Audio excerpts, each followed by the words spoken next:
that cool digitally. It was just amazing in real life. So I'm going to try to duplicate that feeling with the colors and so forth that I'm using here. I probably should have picked an easier one, but I always wanted to do this one. So this is my chance.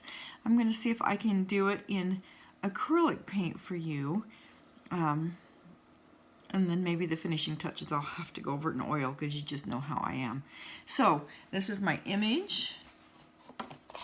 This is my grid. This is my canvas, I should say. It's not my grid. The grid's done and put away. But this is my canvas, and I've erased back those really dark lines so that it's not quite so ridiculous. And I will try to switch between the canvas and the painting. So what I want you to focus on is, my setup's not very good. What I want you to focus on is getting the background done first, whatever your background is. Now for some of you, the background, like I know that Juliana's background is just the sky and I think a moon in it or something. And so yours won't take very long and it won't be very much, but that's okay. So we're just going to get started by mixing our paint. And I know I cheat a little bit. I really like a painting knife to mix my colors, but you can mix with the brush like you've already been doing. We just couldn't afford all the nice things. So looking at my background, okay, it's kind of glaring because of the light, but this is what I consider my background. All around her head, her hair, her face, that part. Can you see it? Am I in the right place? That part I am also going to consider background. So I'm going to start up here today and see how much we can get done, and I'll try to talk through this as I work. So I'll mix some paint, then I'll shift my stuff around a little bit so hopefully that you can see the canvas and you can watch me paint, okay? And your responsibility is to take just a few notes and then do as much as I do each day. Now through spring break, I'm a little concerned because your paint might dry out. So it's okay with me if you paint through spring break. Send me photos so I know you're working. And then when your painting is done, you can have a few days off of painting the copy of a master earlier than my drawing students can. Because their pencils won't dry out, but your paint might. So we're going to just do the best we can. Hopefully I gave all of you enough paint and you'll be fine. Ooh, this is so hard. I hope we get to go back to school May 1st. That will really help. Anyway, here we go. Okay, I want my image close because I'm mixing the colors. So I've got my image and I'm going to start up here. And you can see up here that the colors are very, how do you call that? Mottled? They're not one solid color, not even close.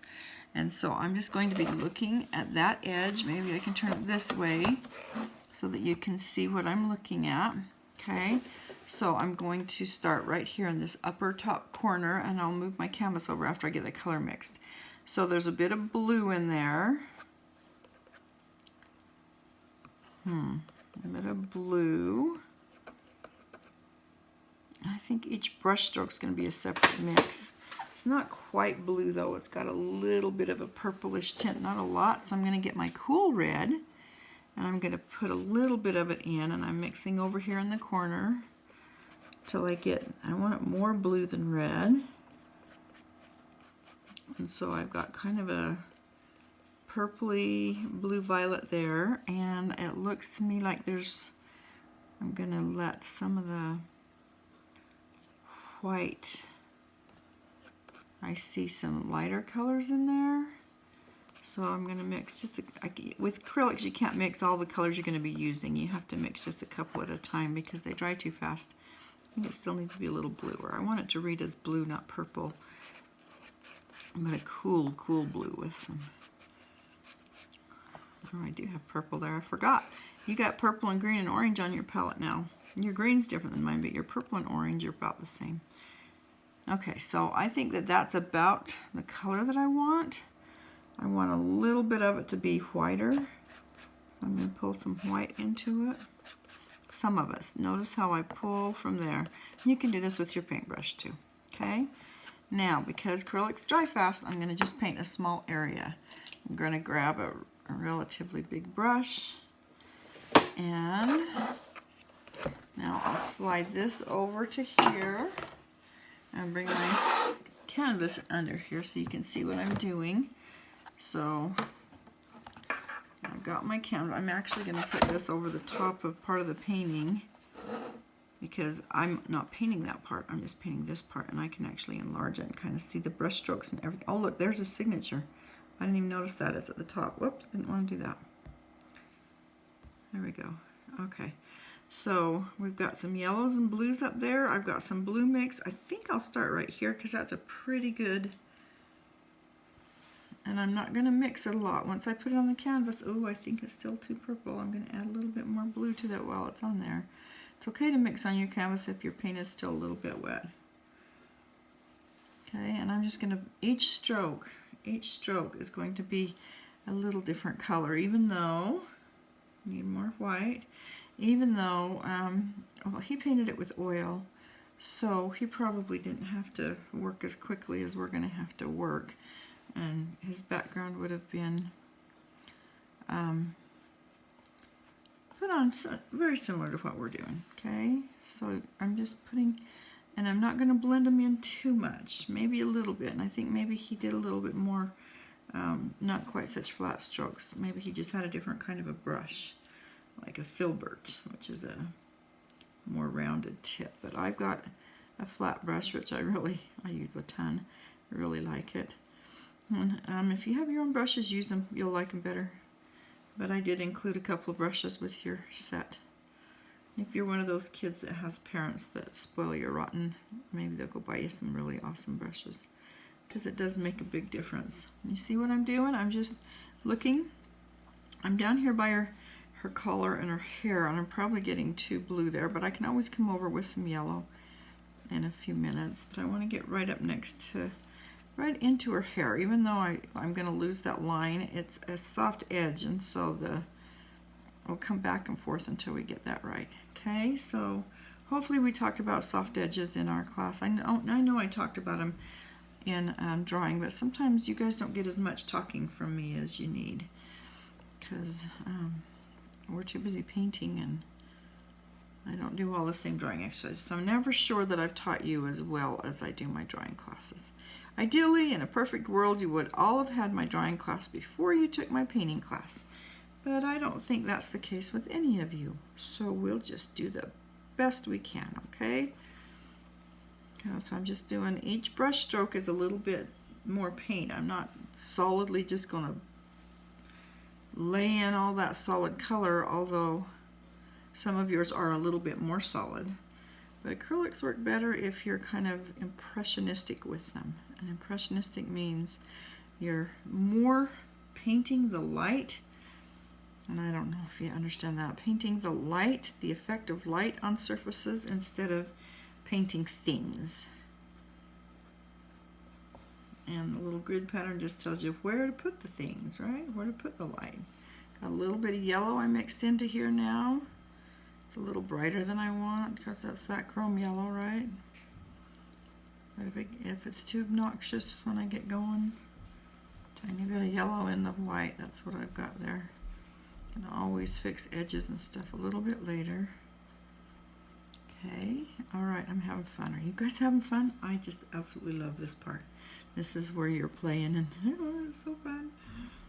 So fun, so fun. And I love the transition, kind of that bright, almost straight blue, and some little mottled edges as we go around.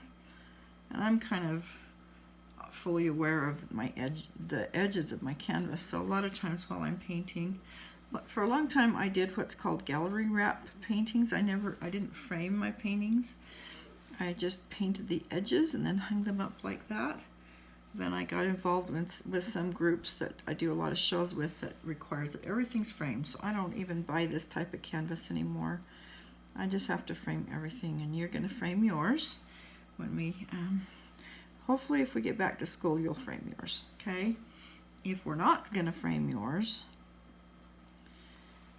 if we're not going to go back to school, sorry, painting and talking at the same time is a little difficult. If we're not going to go back to school, we are going to do an online art show, and we're going to publicize it, and we'll talk a lot more about that right after spring break. And so we need to be ready for not even getting to go back to school, because it's very definitely possible that we won't get to go back. If that's the case, then we got to learn to take great photos of our work so that you can post a really good photo of your work. And yeah, we'll have so much fun. And I guess I don't need to talk the whole time. This is just more of the same. Like I said, I'm only going to be filming for 15 minutes. I'm going to try to keep it 15 minutes a day, and I'm going to try to paint this whole thing while you're watching. That's a pretty steep goal, especially considering we have spring break and we won't be talking again. So, you know, it's fine with me if you don't start your painting until after spring break. If that works better for you, I probably will, because I'm worried about your paints all drying out. And maybe I'll paint it during spring break, and because I'm recording each painting session, then it will work. You think that's a good idea? I think that's actually a pretty good idea. I'll just get this painting all done during spring break. I don't have to wait till the day that you need to paint some more to do that. And I'm talking so much, I'm not paying that much attention to what I'm doing. So I'm going to shut up and just paint for another 4 minutes, I think is what I've got left.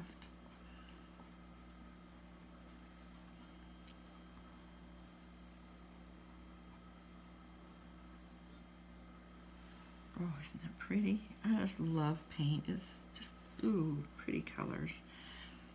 And mine's a little, not quite as many warm colors yet. I got some down there. Probably need a few more, especially closer to her hair. And I'm just still working with the same mix that I made. I'll come in with some warmer colors a little bit later, I think. And kind of glaze them in so that I can warm this up a little bit. Warm colors are orange and red and yellow.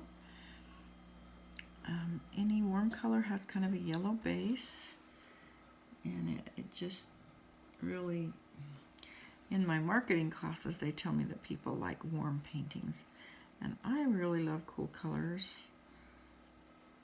not just the blues and the purples.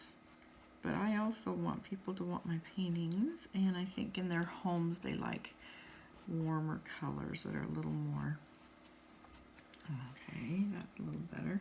So on my palette, I didn't show you what I did there, but I just added a tiny bit of yellow mixed into the white so that I'm getting less intense blues and purples. Because that's, oh, look at that. That's a little too